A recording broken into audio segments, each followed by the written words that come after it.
Deus da esperança vos encha de todo gozo e paz na vossa fé.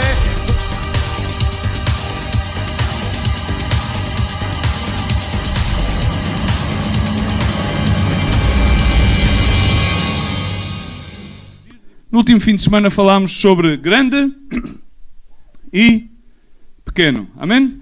E não vou fazer o grande e pequeno parte 2, mas queria falar convosco sobre uma coisa que tem a ver com o grande e pequeno e também recordando um tema que há algum tempo falámos sobre David e Golias, não é?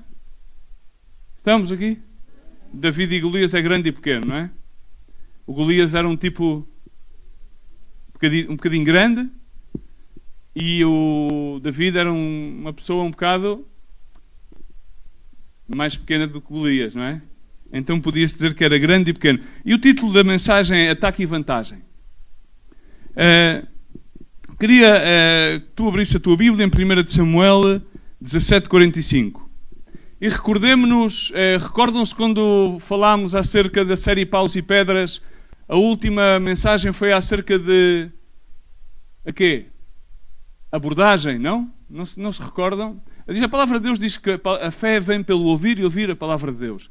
E nessa série, a última mensagem foi acerca de a nossa abordagem aos ataques do inimigo.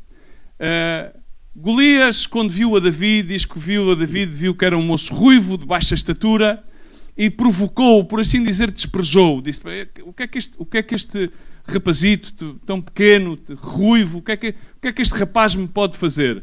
E começou a provocá-lo de uma forma de desprezo, a dizer, ainda hoje vou tirar a tua carne às aves e vou-te derrotar e tal, e começou de alguma forma a provocá-lo, não é? Muitas das vezes as coisas grandes têm a tendência a pensar que podem facilmente derrotar as coisas pequenas. Mas, nomeadamente, nós temos sempre a tendência a gostar das coisas grandes e a desprezar as coisas pequenas. Terminámos o passado fim de semana exatamente com a escritura de Zacarias: não menosprezeis os começos pequenos, porque na realidade tudo aquilo que chega um dia a ser grandioso começa no pequeno. Então, para Deus, realmente as coisas pequenas têm um grande valor, porque Ele vê a grandiosidade na semente. Falámos da fé também, amém? Então vamos falar acerca disto e vamos de alguma forma vê-lo uma vez mais transparecido na história de David e Golias. Claro, quando David sofre este ataque, aparentemente Golias tinha toda a vantagem. Olhava para ele, era um homem grande, mas vimos também que Golias tinha uma...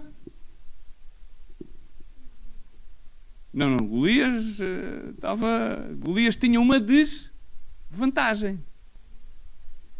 Que ele não enxergava. Porque ele tinha...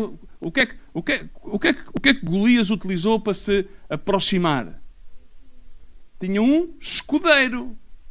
Um escudeiro. E porquê é que ele utilizava um escudeiro? Porque ele era, devido ao seu grande crescimento e à sua estatura, geneticamente ele tinha falta de visão. Os seus olhos viam mal. Então quando chegava a uma certa distância, já não via nada. Então era preciso que andava sempre alguém que lhe dava a mão, que era o seu escudeiro, para permitir que ele lutasse.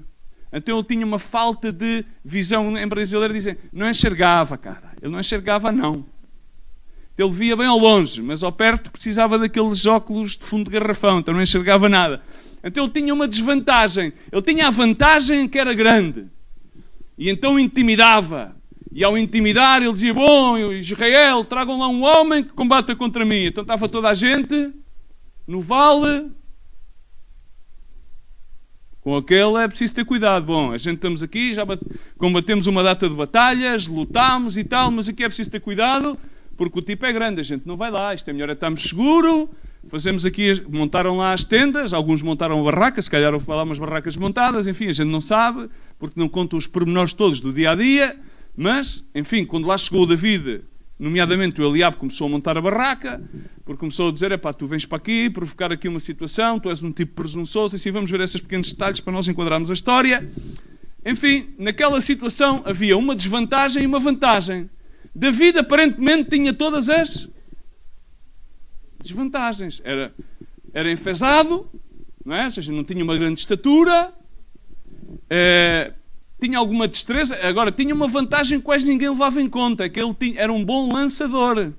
Ele utilizava bem a funda, não é? Então, ele estava habituado a acertar. E tinha outra vantagem que quase ninguém naquela altura valorizava, não é? Que ele passava muito tempo a guardar as ovelhas do seu pai e tinha que defender as ovelhas do seu pai, e nomeadamente já tinha um historial de ter defendido do urso e do leão, que são 2 animais, cuidado, de grande dimensão. Mas naquela altura ninguém se lembrava, estava tudo numa perspectiva bélica. Todos pensavam em espadas, em lutas e tal. Neste momento, talvez no Wrestling Federation, então, se calhar as pessoas pensavam nisso se fosse hoje em dia. E ninguém via a estatura do David. Dizia, pá, este tipo não vai conseguir grande coisa. Aquele calmeirão. Então havia uma desvantagem e uma vantagem. E ao mesmo tempo havia um ataque, que era... Estava Israel a ser atacada pelos... exatamente. Eu pensava que fossem os amalequitas. Às vezes podia ser essa, nomeadamente pode ser. Mas eram pelos filisteus, porque algumas vezes também foram atacados pelos amalequitas e vice-versa.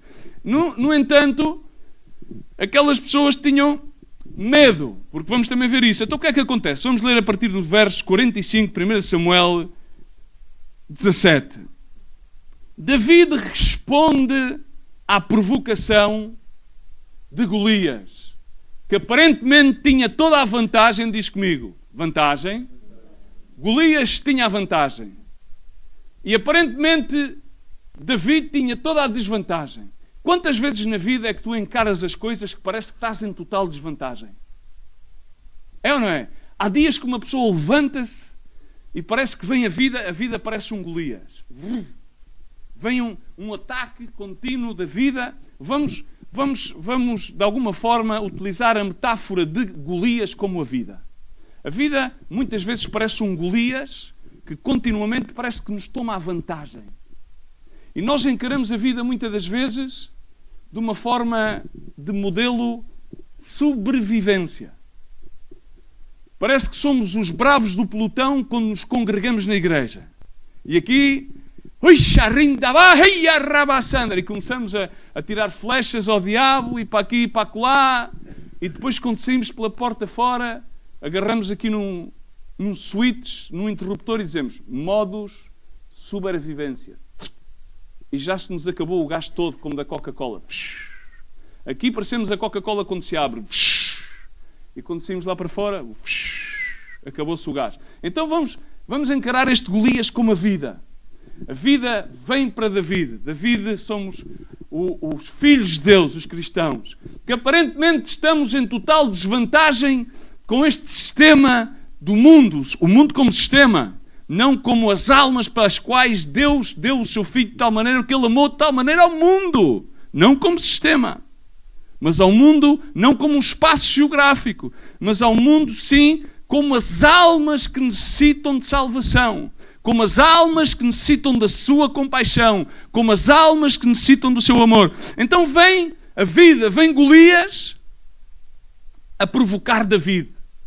E David, na sua desvantagem, mas David era um cristão que estava centrado.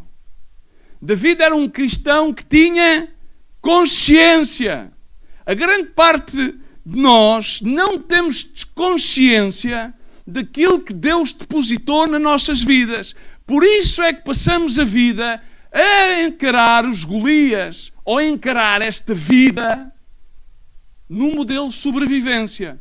E quando nos congregamos, ou quando falamos entre irmãos, passamos para o modelo campeão. Mas quando encaramos o sistema de Golias, então passamos para o modelo de sobrevivência. Montamos a tenda no vale e ficamos a ouvir o Golias do outro lado. Bom, deem-me um homem que queira lutar contra mim e tal, e pascual. E a gente fica lá, está bem. A gente vamos orar. Vamos orar por uma intervenção divina. E ficamos lá, nas tendas. Ficamos dentro das tendas.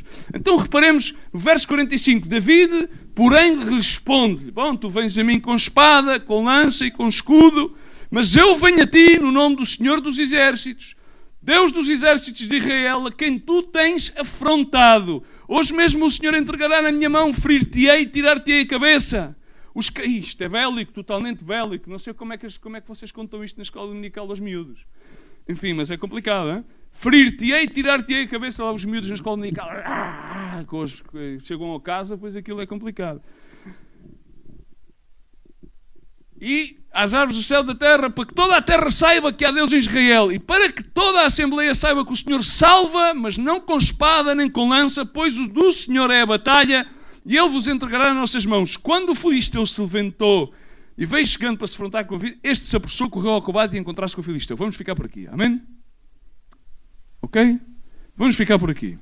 Agora quero que entendas aqui uma coisa, quero fazer aqui uma declaração. A tua vantagem não se encontra na tua capacidade de lutar contra os desafios da vida. Mas a tua vantagem é tão grande, por favor. Então, a tua vantagem vai ser tão grande quanto a tua consciência daquilo que Deus depositou em ti. Vocês recordam-se do que é depositado em todos nós de igual maneira? Falámos em Lucas 13 daquela semente de mostarda. É fé. A fé não é maior em mim ou em ti, senão Deus deposita de igual maneira em todos. Amém? Toca-nos então a cada um de nós a responsabilidade de sermos conscientes. Diz comigo, consciente. Agora, David, a diferença de David para o resto das tropas de Israel, qual era? Tu repara bem na resposta de David. Tu vens para mim com as tuas ferramentas bélicas todas. E eu podia-te responder com as técnicas que eu tenho, porque ele tinha uma técnica. Tinha ou não tinha? Com o que é que ele derrotou? Com uma técnica. Vamos ver bem que não foi bem com a técnica. Porque porque isso é que a gente vamos ver, toda a gente pensa, toda a gente diz, não, David espatou-lhe com a pedra ali e ele, pum, não. Vamos ver que aquilo não acabou por ali. Aquilo seguiu. Houve mais uns passos para marcar a derradeira vitória. E nós temos que marchar à vitória derradeira total. Amém? Não parcial. Amém? Não o grito da aleluia. Já está. Não. Temos que marcar o grito de guerra. Aleluia, glória a Deus, o Senhor dos Exércitos. E temos que ir à decapitação total do inimigo. Amém? A vantagem David não foi a técnica que ele tinha de lançador. Não, ele era um excelente lançador. E a Bíblia mostra isso. E a Bíblia, vimos nessa série que falámos de paus e pedras, vimos que essa vitória que foi marcada por um pau e por uma pedra, vimos que na realidade David era um homem de guerra. Era ou não era? Está escrito. Não é escritural. Aquele homem que eles tomaram como este é o mais... É um fedelho qualquer, passa uma expressão popular para eles naquela altura. Mas este é um fedelho ruivo. O que é que este não tem vantagem qualquer? Quando Saúl disse, David, então tu sabes tocar a harpa. O que tu sabes tu tocas a harpa excelentemente, pá. Mas agora tu queres te meter neste... Não dá. Ele estava a me desprezá-lo quando ele chegou lá a voluntariar-se. O irmão chamou-lhe presunçoso. Vamos a ver. Saúl, o rei, olhou para ele e me desprezou, chamou-lhe fedelho indiretamente. Vamos. Golias chamou-lhe fedelho e tudo mais diretamente. Diz, o que é que tu agora... Tu comigo? Por favor, lá não. Estás-me a ofender, estás-me a baixar o nível bélico. Eu sou um gigante. Então, irmãos, na realidade, muitas das vezes, nós temos esses sentimentos inculcados no nosso coração, quando muitas das vezes há ataques diários na vida que vêm contra nós. Não é que muitas vezes nos façam sentir, é que nós já nos sentimos assim. Porque não estamos conscientes, na realidade, daquilo que Deus já depositou nas nossas vidas. Então nós não encaramos os ataques com a consciência de que Deus está conosco, porque nós encaramos o Deus como um subterfúgio aos nossos medos.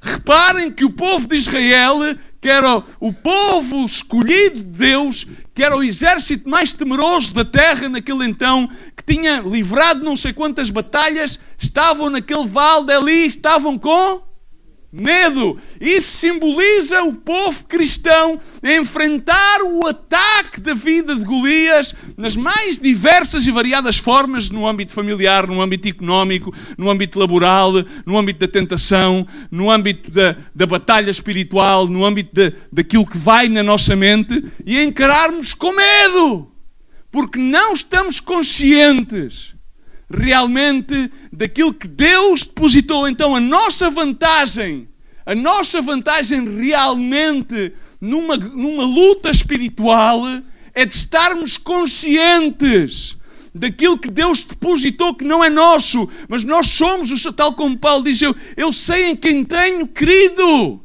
Eu vou guardar este fiel depósito até ao fim. Eu sou um fiel depositário daquilo que Deus depositou em mim. Mas David estava consciente. Eu disse, tu vens assim, mas eu vou a ti no nome de Jeová dos exércitos, aquele o qual tu tens enfrentado, e hoje mesmo toda a casa de Israel saberá que Ele é Deus. Tu serás derrotado, não por espada nem por força, mas no nome de Jeová dos exércitos. Repara uma coisa, quase todos nós muitas vezes nos surpreendemos com as coisas da vida. Os cristãos hoje em dia surpreendem-se com o fogo da prova. Não sei que tipo de cristianismo é que vivemos. Ai, passou-me isto. Ai! Que Bíblia é que tu lês?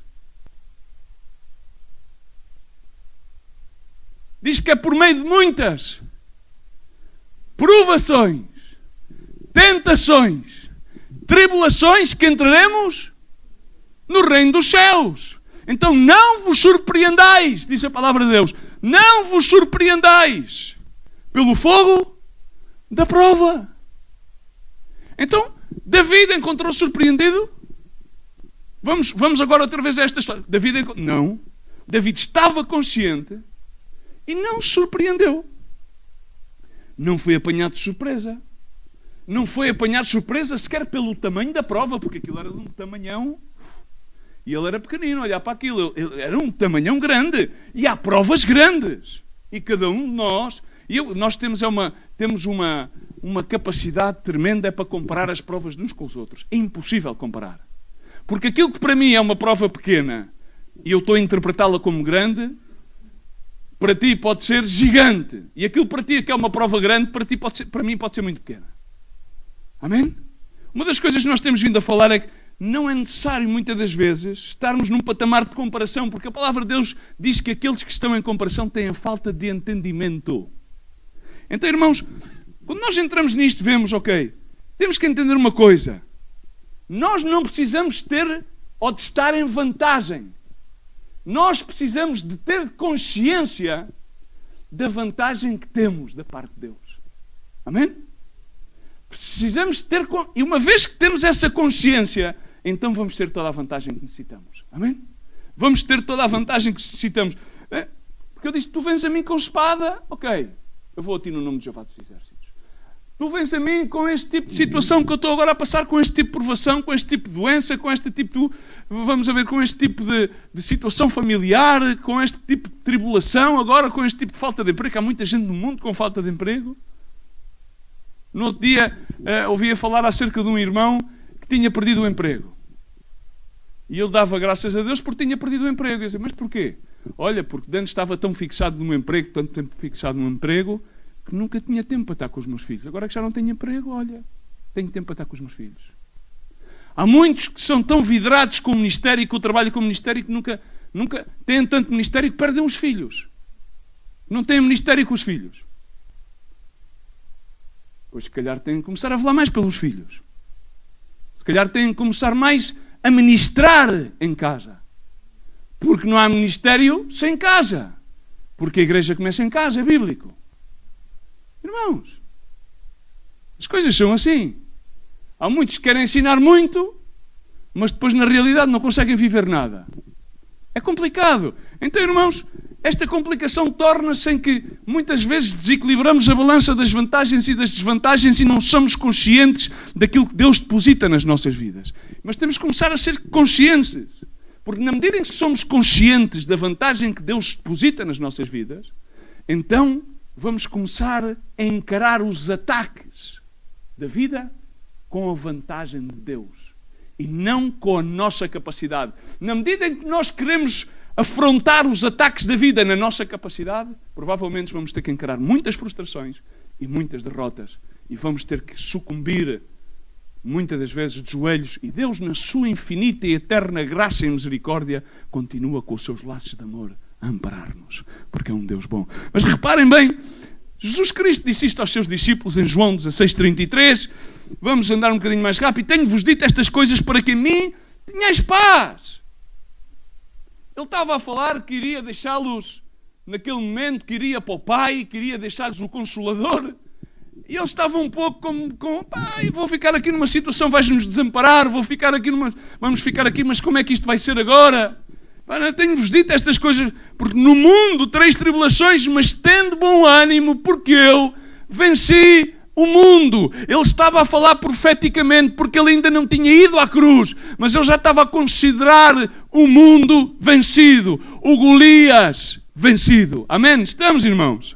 Mais à frente, Paulo, em 1 Coríntios 10:33, diz assim: não vos sobreveio nenhuma tentação senão humana, mas fiel é Deus, o qual não deixará que sejais tentados acima do que podais resistir. Antes, com a tentação ou com a provação, dependendo da versão bíblica que tenhas, dará também um meio para a saída, para que tu a possais suportar. Amém? Fiel é Deus, que também proverá o meio, a saída, para que possas suportar a provação. Simplesmente tens que estar consciente.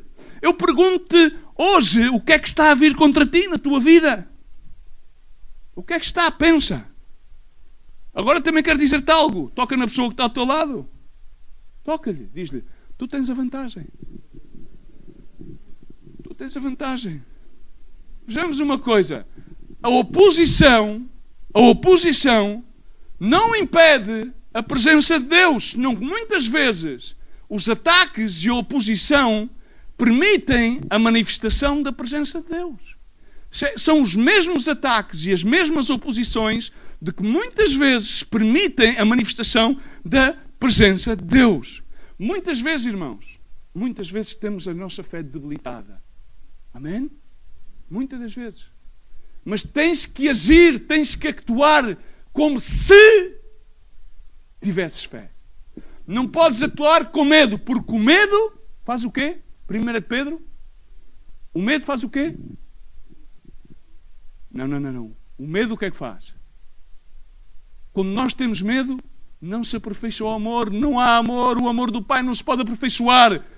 Não pode haver medo. Então, mesmo quando a nossa fé se encontra num ponto débil, nós temos que agir como se tivéssemos fé. Porque Deus vai permitir isso. Deus vai permitir isso. Até que nós cheguemos ao ponto que estamos conscientes realmente da fé que Deus depositou no nosso interior. E aí Deus vai fazer com que essa fé comece a germinar e a crescer, porque é Deus quem dá a crescer. Mas, irmãos, vamos continuar a ler esta Escritura. Verso 48. E sucedeu que, levantando-se o Filisteu, indo a encontrar-se com David, apressou-se David e correu ao combate, e encontrar-se com o Filisteu. E David meteu a mão no alforje, tomou-lhe uma pedra e com uma funda lhe atirou. E feriu o Filisteu. E a pedra se lhe cravou na testa e caiu sobre o rosto com a terra. E toda a gente diz, pá, fogo, já está, aqui acabou. Já está derrotado. Assim David prevaleceu contra o Filisteu. E com uma funda e com uma pedra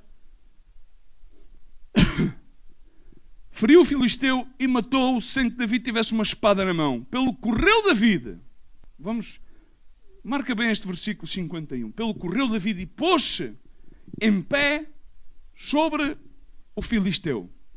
E tomou a sua espada. A espada de quem? Ok, bem.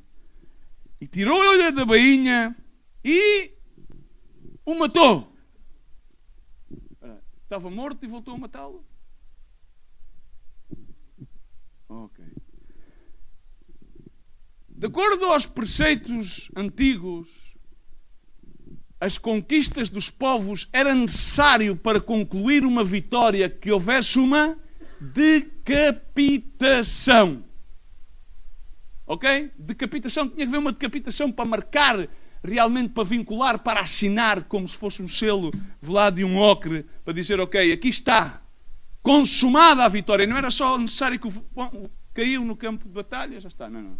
Este é o rei que caiu, foi Agag, pois há que lhe cortar. Foi este, ok, é o rei dos Amalequitas, tal, corta-lhe a cabeça e leva e mostra ao povo. Foi conquistado. Então, aqui, David marca, depois de que Golias caísse ao chão, ele põe-se em pé sobre o gigante, toma-lhe a espada, que era uma senhora espada, que era uma rúmbia, que chamava-se naquela altura esta espada uma rúmbia, agarrou na espada na rúmbia, corta-lhe a cabeça, vamos continuar a ver. Vendem então os filisteus que o seu campeão estava morto, porque só naquele momento é que os filisteus viram e creram que o seu campeão, que o seu troféu, o homem mais valente que eles tinham, estavam mortos. Então os homens de Israel e Judá se levantaram e jubilaram e seguiram os filisteus. Foi só naquele momento é que de repente a congregação disseram, uau, agora que é tempo de batalha! Agora quero aqui, vai, irmão, ouvidos, para de sobreviver. Agora vamos nos referir ao povo, àqueles que de repente, depois que viram a cabeça do filisteu decapitada, estavam lá no monte, ok? Eles estavam lá no monte do Vale da Elaia e tal, e disseram, uau, agora é que vamos perseguir os filisteus. É agora sim, agora temos a vantagem, agora já está, consumado, agora sim. Agora a massacá-los, a correr por eles. Para de sobreviver aquilo que Deus te chamou para conquistar. Irmãos, grande parte dos cristãos vivem em inglês chama-se, para mim eu gosto muito desta cotação em inglês, survival mode. Há uma série, ok, está ali, para de sobreviver, não é aquilo, é aquilo. Não é Aquiles, não é aquilo que Deus te chamou a conquistar. Deus não nos chamou a sobreviver neste mundo. Amém? Amém? Estamos aqui? Tu crês que Ele nos chamou a sobreviver neste mundo? Diz Mateus 11:12, diz assim, desde os dias de João Bautista até agora o reino dos céus é tomado por força e os violentos o tomam, o arrebatam o reino dos céus. Deus não nos chamou a sobreviver neste mundo. Mas bem, eu queria dizer-te algo. É um pecado meramente sobreviver neste mundo. É um pecado que um cristão esteja aqui meramente a sobreviver. Vão dizer, bom, Cristo me salvou, glória a Deus, batizei-me nas águas. É um pecado. Porque nós não fomos chamados meramente para ser salvos. Nós fomos chamados para sermos cooperadores com o Mestre, com o Rei de Reis, com o Senhor dos Senhores, para arrebatarmos ao inimigo o território que ele conquistou. Significa para estabelecermos o céu na terra, não é para ficarmos à espera de irmos para o céu. Estamos aqui? Mas grande parte de nós dizemos, estamos salvos, glória a Deus, aleluia, vou estar à espera, Maranata, Cristo vem pronto, highway to heaven. E quando lá chegarmos, está fixe. Mas não, nós fomos chamados para decisivamente, perentoriamente arrebatarmos o reino dos céus, termos uma atitude de estarmos conscientes daquilo que somos em Cristo Jesus, estarmos conscientes ao depósito que Deus pôs nas nossas vidas e ao propósito de não simplesmente estarmos a sobreviver no vale e quando subitamente aparece algum David que conquista um inimigo, dissermos assim, agora sim, agora vamos celebrar a vitória. Não, nós temos que estar definitivamente conscientes e decapitar o inimigo. Não fomos chamados a ser aquela parte do povo que estava ali, do exército, mas fomos chamados a ser Davides.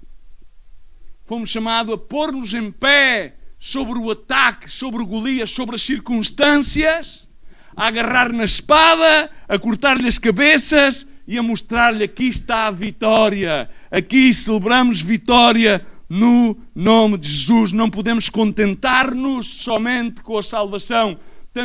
Não podemos contentar-nos em viver uma vida sombria. Temos que viver uma vida de luz, na luz de Jesus. Jesus na cruz, Ele não veio somente para trazer-nos a salvação. Ele veio à cruz e Ele venceu. Ele expôs todos os principados e todas as potestades. Nós não temos de ter medo ao pecado, não temos de ter medo ao inimigo, não temos de ter medo a nada, porque Jesus está conosco. Amém? E este é o depósito que nós temos.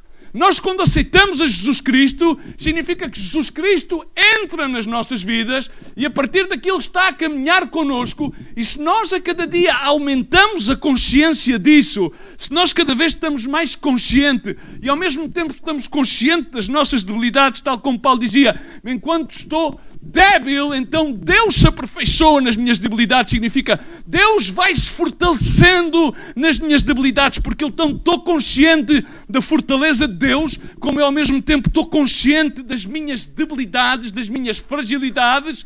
Então Deus aperfeiçoa-se em mim, a sua obra vai crescendo em mim, Ele vai madurando em mim, Ele vai manifestando-se em mim, os seus frutos vão transparecendo em mim. Eu não tenho que estar numa atitude religiosa de estar escravo de certos e determinados preceitos, senão eu vivo na plena e na perfeita liberdade do amor em Jesus Cristo. Então eu caminho de acordo ao depósito que Deus pôs em mim. Então eu, nesta realidade, eu vou conquistando os ataques através da consciência da vantagem que eu tenho em mim, e essa vantagem chama-se Jesus Cristo. Amém? Simples. Jesus Cristo e a fé no nome de Deus. Amém?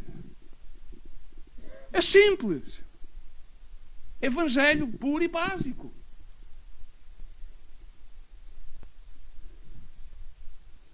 Vemos então aqui mais adiante que então os homens de Israel e de Judá levantaram-se. Parece que a igreja... Nós só celebramos uma vitória quando ouvimos a vitória de alguém, mas a vitória de alguém pode ser a tua vitória. E há muita gente que tem vitórias e tem medo de contar as suas vitórias, porque as suas vitórias provavelmente têm que expor alguma parte escura da sua vida. Mas Jesus, na cruz, Ele venceu toda a escuridão. Ele venceu o reino das trevas.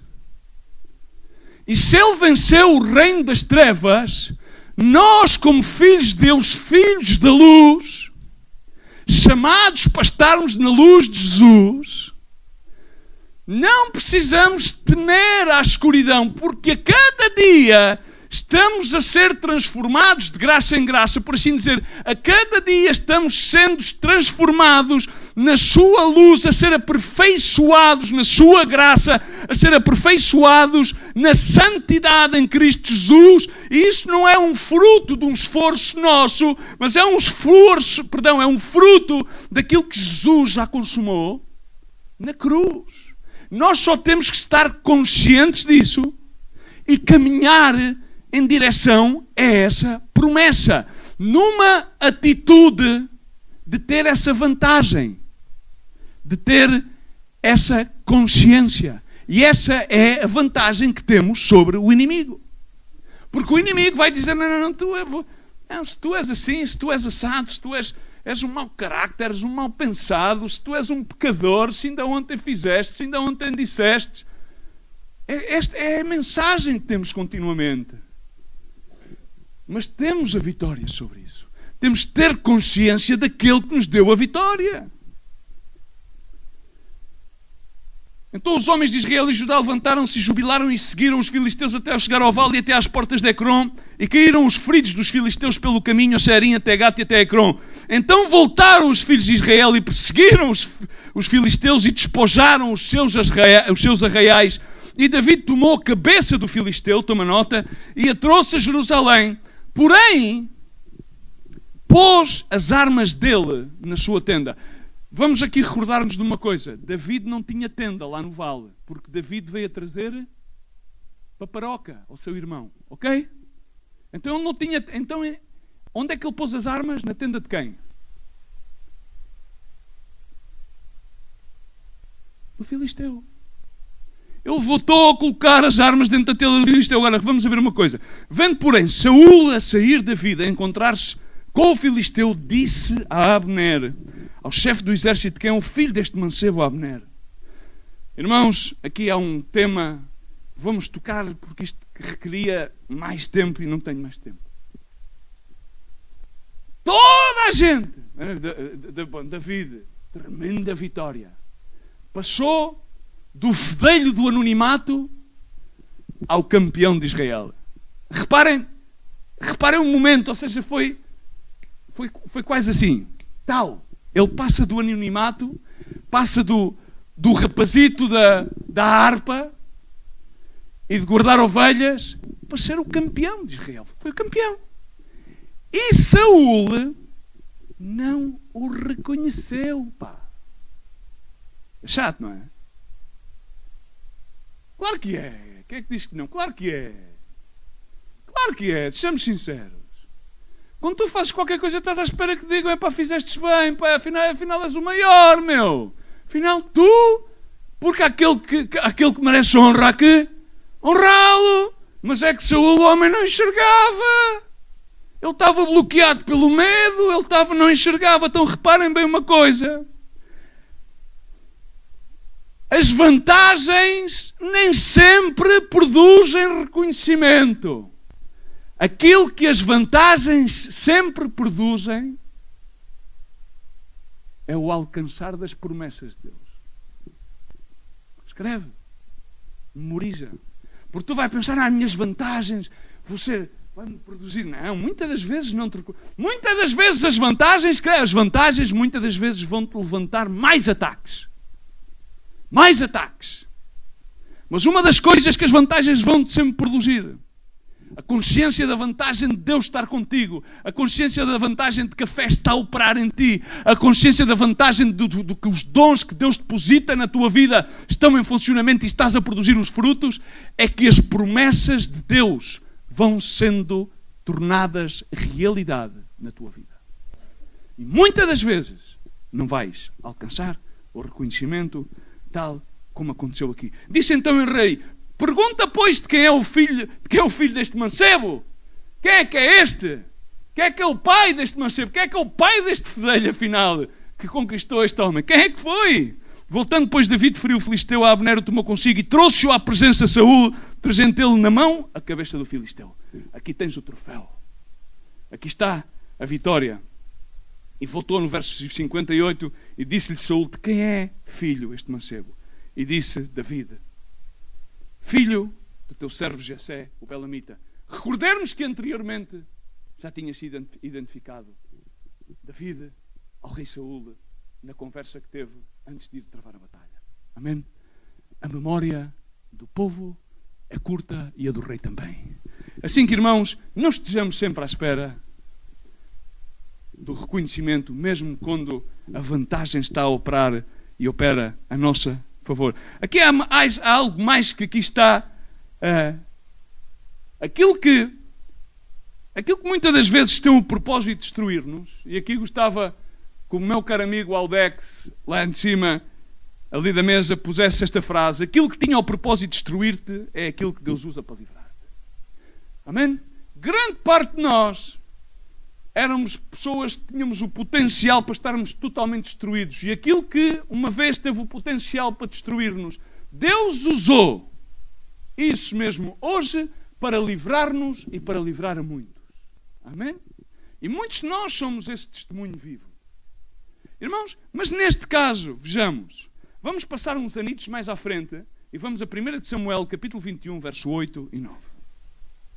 E já quando David, o homem que depois Saúl traz para lutar por ele e trouxe para o castelo e ali de Jerusalém para tocar a harpa para ele, etc. Então viu-se que Saúl teve ciúmes de David, porque o povo aclamava a David. Mas na realidade aquilo que tinha o propósito, nomeadamente aquilo que tem o propósito de destruir os filhos de Deus, é o que Deus usa para livrar-nos. Quando nós temos a consciência, estamos a falar que temos a consciência daquilo que Deus deposita nas nossas vidas, temos a consciência da fé que temos no seu nome. Então reparem David encontrava-se a fugir, chegou ao templo, ao sacerdote, e a primeira coisa que lhe pede foi comida. Não havia senão que era dos pães, e não podia dar-lhe dos pães, mas enfim, muitas das vezes Deus quebra as regras e deu-lhe dos pães. E depois, no verso 8 do capítulo 21, para fazer-lhe como dizem os ingleses, ou como é que diz o outro, como dizem os franceses, to make a long story short, vira-se então para Abimeleque e diz David a Abimeleque: não tens aqui à mão uma lança ou uma espada, porque eu não trouxe comigo nem a minha espada, nem as minhas armas, pois o negócio do rei era urgente, eu tinha cabrito fininho. Então respondeu o sacerdote: a espada de Golias. Tenho aqui a espada de Golias, era pequenino e tive que esconder. O filisteu a quem tu feristes no Vale de Elá está aqui envolta num pano, sublinha estas 3 palavrinhas, de trás do éfode. Se a queres tomar, toma, porque não há outra aqui senão ela. Agora vamos vestir os sapatos do David. Raca. David, quando foi lutar com o Golias, não tinha espada, pois não? Mas, na ordem da batalha, David agarrou a espada do Golias. Foi ou não foi? Estão-se a lembrar, lemos agora mesmo, não faz falta ler outra vez, pois não, porque isto o tempo já está curto. Agarrou a espada e cortou-lhe a cabeça. Foi ou não foi? E depois o que é que ele fez à espada e às armas do Golias? Voltou a pô-las lá na tenda. Ok. Mas depois ouvimos de que o exército de Israel fez o quê? Passou por todo o arraial filisteu e levantou tudo. Porque era uma costume, em todas as conquistas, naquele então, quando havia uma conquista de um povo sobre outro povo, o que é que faziam? Repelhavam aquilo tudo. Passavam pelos campamentos e levavam tudo. Enseres, alimentos, cavalos, tudo o que houvesse para levar. Era tudo passado a pente fino. Agora vejamos uma coisa. Aquela própria arma de Golias estava destinada a quê? A cortar a cabeça a quem? A David. Terminou a cortar a cabeça a quem? O que é que operou em favor de David? A sua certeza, a sua fé. Ok, não sei se vocês... Vamos a ver uma coisa, só aqui uma coisa, só mais esta frasinha para terminar, que isto está mesmo aqui nos minutos finais. O ataque de hoje torna-se a vantagem da manhã. E foi o que passou. David atacou com a espada. Golias atacou David com a espada. A espada, aquela mesma arma que foi por suposta de matar David, terminou por matar a Golias. E em cima não só terminou por matar a Golias, senão agora, passado 14 anos, terminou por ser a arma que David vai usar para livrar-se depois na fuga de Saúl. Estamos a entender isto? Então, muitas das vezes, irmãos, confirmando aquilo que a Escritura, naquele momento, quando ele está a falar com o sacerdote, David começa-se a recordar. Quando ele diz, a única espada que eu tenho aqui é a espada do Golias. Então me parece que David faz assim um flashback assim rapidamente. Recorda-se do momento que aquela espada lhe deu a vitória, mas automaticamente também se recorda do momento em que chegou ao acampamento. Chegou ao acampamento e a primeira coisa que acontece foi que o irmão acusa-o de presunção. Tu vens aqui, és um miúdo presunçoso. A seguir chega de onde o rei Saúl, e o rei Saúl começa a desprezá-lo. Tu és um fedelho, tu só sabes tocar a harpa. A única coisa que tens experiência é guardar as ovelhas, tu não podes, és um miúdo, como é que tu vais lutar contra este? Recorda-se, depois a seguir, recorda-se também de que Golias começa a desprezá-lo pela sua estatura. Começa-se a recordar daquilo tudo e ele diz logo, dá cá isso, dá cá, porque ele diz assim, dá cá essa arma, dá cá. Não há outra igual a essa. É essa mesmo. Essa que me queria limpar, é essa que me queria matar, isso que estava predisposto para ser a minha ruína, isso vai ser a minha ferramenta de vitória. Isso estava predisposto para roubar-me a vida, é isso que Deus vai utilizar para manifestar a sua glória. Amém? E isto tudo acontece porque vejamos aquilo que a palavra de Deus nos ensina. Ainda há bocado, irmãos, vamos ver bem em Romanos 8:28. Porque é simplesmente estar conscientes de que a fé é o firme do quê? Das coisas que não se veem, esperam, forte convicção. Lemos na Bíblia a mensagem que é a essência da vida. É o estarmos conscientes de que vale a pena lutar, vale a pena viver em prol disto. E sabemos que todas as coisas concorrem, operam para o bem daqueles que amam a Deus, daqueles que são chamados segundo o seu propósito. Tu acreditas que foste chamado segundo o propósito de Deus? Eu acredito que sou chamado segundo o propósito de Deus. E eu acredito que muitas das vezes vamos ser atacados. Eu acredito que muitas das vezes a vida, o Golias, vem e vai vir com mais ataques e mais ataques. A única coisa que temos de fazer é estar conscientes daquilo que Deus depositou nas nossas vidas. Amém? E essa consciência daquilo que Deus depositou nas nossas vidas é a vantagem que nós vamos ter contra o inimigo. Amém? E o inimigo pode chamar isto, aquilo ou outro. Não o vamos batizar. Temos de estar conscientes daquilo que Deus já fez por nós e pormos em ação. E muitas das vezes vamos nos encontrar em debilidade. Claro que sim que nos vamos encontrar em debilidade. Nem vamos encontrar-nos com muita vontade de lutar a batalha. Claro que sim. Mas hajamos como se tivéssemos vontade. E nesse desprender dessa ação, Deus vai operar em nosso favor. E Deus vai dar a volta por meio da nossa atitude de fé. Deus vai dar a volta e vai chamar as coisas que não eram para ser como já fossem. Então aquilo que estava predisposto para destruir-nos vai dar a volta e vai ser a própria ferramenta que Deus vai nos dar para a vitória. Amém. Vai ser a própria ferramenta, e terminando por dizer em Romanos 8:37, porque não há nada, irmãos. Aqui, Deus, quando nos chama, quando nos resgata, quando nos abraça, quando nos enlaça com os seus braços de amor, quando nos chama por filhos, quando nos separa e diz, aqui tens, sou o teu pai, sou o teu amado, Ele está-nos a resgatar, está-nos a preparar, está-nos a escolher, está-nos a enviar. Diz, todas as coisas somos mais que vencedores. Ainda há pouco o pastor Fernando leu este versículo. Somos mais que vencedores, temos de estar conscientes. É a vantagem que temos na nossa vida cristã. Mas temos de estar conscientes aqui e lá fora.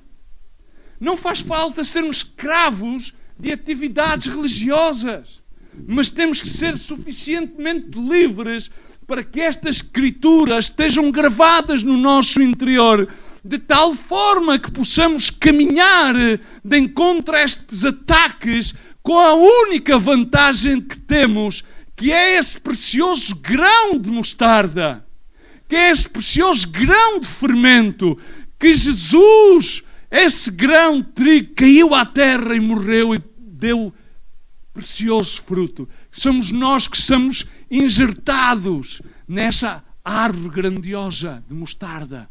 E estamos ali, cobertos. E Deus, se nós estamos nessa consciência, se permitimos que essa fé opere, se Deus opera em nosso favor, ninguém pode vir contra nós. Porque o escritor Paulo dizia isto à igreja de Romanos, dizia, porque eu estou certo, nem a morte, nada, nem a morte, nem a vida, nem anjos, nem principados, nem coisas presentes, nem futuras, nem potestades, nem altura, nem profundidade, nem qualquer outra criatura nos poderá separar do amor de Deus que está em Jesus Cristo, o nosso Senhor e Salvador. Amém? Tu crês isto, irmão?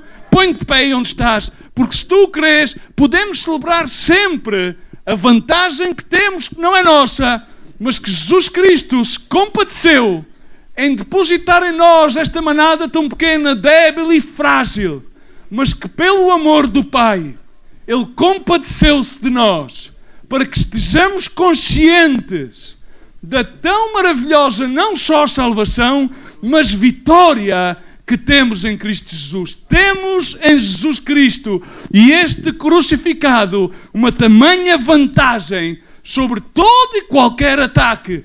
tens sempre uma vantagem. Agarra-te a essa vantagem, chama-se Jesus Cristo, o Nazareno. Amém. Fecha os teus olhos e vamos orar. Pai, no nome de Jesus Cristo, queremos agradecer-te, Senhor. Porque, Senhor, hoje mais que nunca necessitamos da Tua presença, Senhor. Necessitamos que Tu nos faças a cada dia conscientes, meu Deus. Conscientes daquilo que Tu depositaste nas nossas vidas, meu Deus. Tu não nos chamaste somente a sermos salvos, Senhor, mas Tu chamaste-nos, Pai, a conquistar, Senhor, este terreno, Senhor, que o inimigo tende a roubar, Pai. Tu chamaste-nos, Senhor, a arrebatar o Teu reino à terra, Senhor, a proclamar, Senhor, liberdade aos cativos, Senhor, a proclamar, meu Deus, a Tua boa vontade, a Tua mensagem de esperança. Assim, Pai, hoje, no nome de Jesus Cristo, Senhor, queremos celebrar, meu Deus, a Tua vitória na cruz do Calvário, Senhor. Queremos celebrar essa vitória que David teve sobre Golias, Senhor. Conscientes, Senhor, que todas as coisas concorrem para bem daqueles que foram chamados conforme o Teu propósito, Senhor. Queremos estar no centro da Tua vontade. Conscientes, meu Deus, do Teu grande, perfeito amor que tens para com os Teus filhos, Senhor. E agradecer-te da Tua obra consumada na cruz do Calvário, Senhor. E pedir-te, meu Deus, que Tu abençoes cada vida nesta sala, cada pessoa que nos ouves através da rádio e da internet, Pai. E, Senhor, todos aqueles, meu Deus, que ainda não Te conheces, que Tu os toques, Pai. Toca-os por meio da Tua palavra, Senhor. Que muitos corações sejam compungidos pelo poder do Teu Espírito Santo, Senhor. Que muitos joelhos possam dobrar e confessar que Jesus Cristo é Rei, Senhor e Salvador das suas vidas. No nome de Jesus Cristo. Amém. E amém. Glória a Deus. Deus os abençoe.